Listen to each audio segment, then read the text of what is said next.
Hello everyone and welcome back to my channel, or welcome to my channel if it's the first time you are visiting. Thank you so much for joining me today. My name's Hayley and I review fragrances. So as already mentioned in the intro, today's video is going to be all about the sexiest fragrances for men. Now please bear in mind, this is just my opinion on the fragrances I personally find sexy on men. I'm sure many of you will have other opinions, but these are my personal choices, the fragrances that I love to smell on a man. So without further ado, let's just jump straight into the first fragrance. The first fragrance is from Stephane and this one is Crying of Evil. This is such a sexy fragrance in my opinion. To be fair, I could have picked at least 3 different fragrances from this brand that I find sexy on a man, but Crying of Evil, there is just something about this one. Whenever my husband wears it, it just smells incredibly sexy. So in essence, this is a blend of a tart fruitiness and leather. The leather is the most prominent to me and it's a very sexy, smooth, slightly carnal leather in my opinion. That's just how I feel about it. It's very, very attractive. There is some spices going throughout this, specifically a cinnamon note that I pick up, and then it's got these tart red berries and it adds a nice bit of sweetness to the overall composition. Now interestingly, there are florals in here too, but I would say this is still a very masculine scent in my opinion. There's some musk in the base, which adds to that sensual vibe, and amber and patchouli, which really grounds this fragrance. I would say the amber is more prominent than the patchouli in my opinion, what I get anyway. But mostly what I get from this is that smooth, sexy leather and those tart red berries. I do get the spices too, but this one just smells so good on a man. There's something about a good leather fragrance on a guy that I just think is so attractive. So this is my first recommendation. I will link somewhere where you can get a sample of this one down below if you've never tried it. But yeah, I highly recommend Crying of Evil by Stephane Humbert. The next fragrance is from Parfums de Marly and this one is Herod. I'm sure many of you already know about this fragrance. There is something so addictive about this scent profile. Yes, it's popular, but I feel like it's popular for good reason. It's a very mass appealing and likable scent profile. In essence, I am getting tobacco and vanilla, but it is blended so perfectly in my opinion. Now this fragrance also has cinnamon in it, but then it has an incense note. I don't think the incense is very prominent in my opinion. I get more of the musk in the base, but this is a very smooth tobacco and vanilla fragrance. It's not too in your face. I don't think this fragrance is very loud. It's not a beast mode by any means, but it's a very sexy, attractive fragrance. I don't feel like your fragrance has to be super loud to be noticed. That is my personal opinion on that. And I think Herod is popular for good reason. So let me know what you think about this fragrance. I personally find it incredibly sexy, but I would love to hear your thoughts on this one. The next fragrance is from a brand called Experimental Perfume Club, EPC for short, and this is Cardamom Moss. One of my favorite fragrances that my husband wears. I think this one is incredible.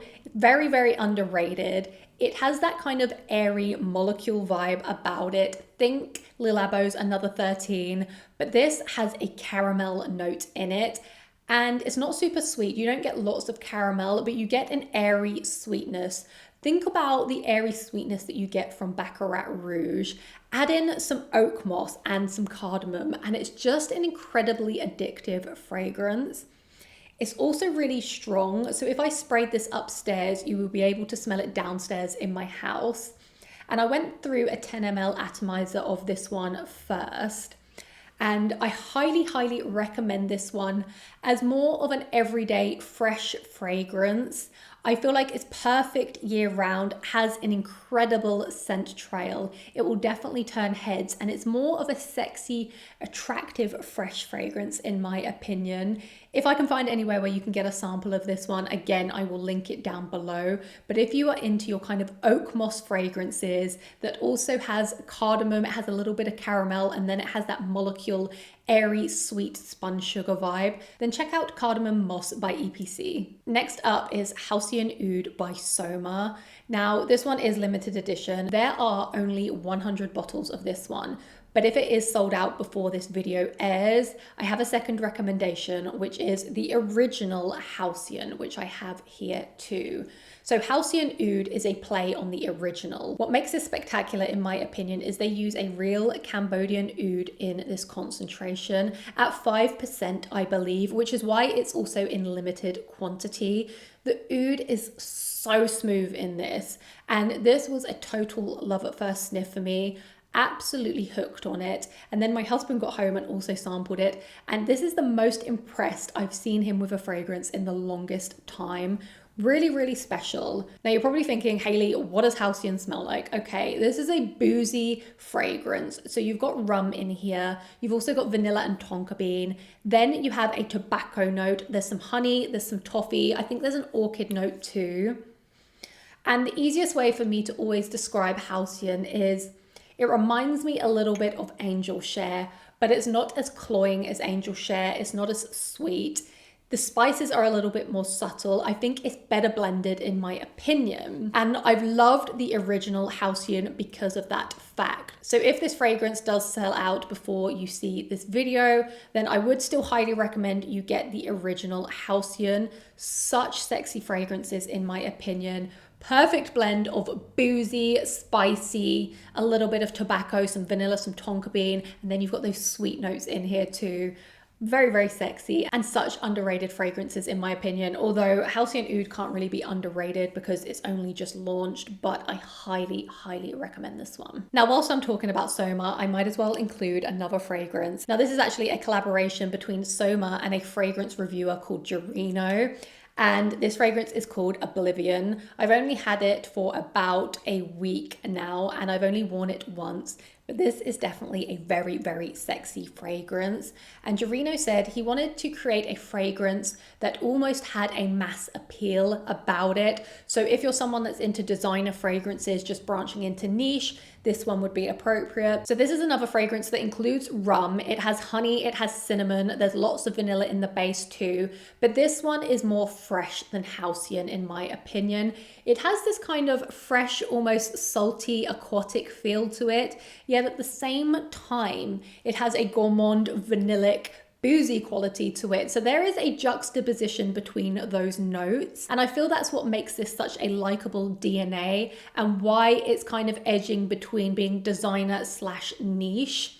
It's fresh, but at the same time, it's slightly gourmand, and that's a very interesting composition. Now, I get a lot of ginger and lavender in the opening, and it creates a really fresh, cooling effect to it, slightly zingy too. And then I get a salty vibe. I don't know where that comes from. It almost reminds me a little bit of Amouage Lineage. You then get the cinnamon and the tobacco. The tobacco is not super prominent. It's very, very smooth. I get lots of vanilla, a little bit of rum. It's not super boozy to my nose. And then it has an ambroxan note, which creates an interesting, airy, almost scent bubble around it. Helps this one to project. I think this is a really good collaboration. And I feel like it suits Gerino's tastes very well too. Soma is a brand I really, really love. Such an underrated independent niche house, and I would highly recommend checking them out. I will do a more in-depth review of this one in the future, but in my opinion, it is very sexy and it's a good balance between being fresh but then also slightly gourmand. Next up is Tom Ford Ombre Leather. This is such a classic. I feel like it's a fragrance that every man should have in their fragrance wardrobe, or at least a fragrance with a similar DNA. That is, of course, if you like leather, but there is something so sexy about a leather fragrance. I know I said it already with Crying of Evil, but this smells like a soft, worn-in leather jacket with some cardamom, some sexy patchouli, but mostly I just get leather from this, and I just think it's such a classic. I know many of you have probably sampled this one already, so I'm not going to go into too much detail, but I would love to know, are you a fan of leather fragrances? Do you personally find them sexy? And also, is there a fragrance that you feel is better than Ombre Leather? Because for me, there's a lot of fragrances that smell similar to Ombre Leather that are more expensive, but I feel like you can't go wrong with this. It's a classic, and I will always highly recommend Ombre Leather for a man. Next up is Triumph of Bacchus by Argos. Now, whilst I think this is a sexy fragrance, I also think this is just an incredible fragrance for men in general. This DNA is so addictive and just smells good on everyone, in my opinion. This is more of a masculine scent. I've tried to wear it myself a couple of times, but I definitely prefer this one on a man. In essence, this is a sweet tobacco scent, but you get a juicy green apple in the opening. It's sweet, it's slightly fruity, but then it has some depth to it. You've also got rum, you've got some tonka bean, there's vanilla in the base, again, patchouli. There's this really juicy peach note, which just makes this so incredible in my opinion. There is also a lot of patchouli in here, and this is a very fruity fragrance in my opinion, but very wearable. Now, this smells a little bit similar to Parfum de Marly Carlisle, which is another fragrance that I would highly recommend for men. One of my favorite Parfum de Marly fragrances. I would say it's in my top 2 between Herod and Carlisle.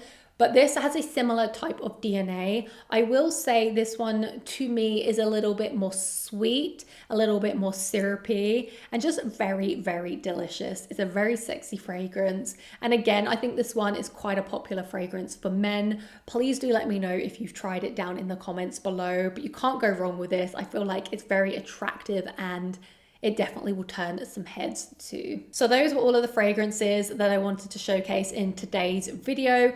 Please do let me know what you think about the fragrances that I discussed here today, but also just bear in mind, this is my opinion. These are fragrances that I personally feel are sexy on men. You can have your opinion, of course, but what I want to know is, what are your top picks for this category? What fragrances would you say are the sexiest for men? Please do let me know down in the comments below. I want to pick up some more fragrances in this category, and I will be reading all of the comments. But thank you so much for joining me today. It's been a pleasure as always. I hope to see you in a future video to come. Thank you so much and goodbye.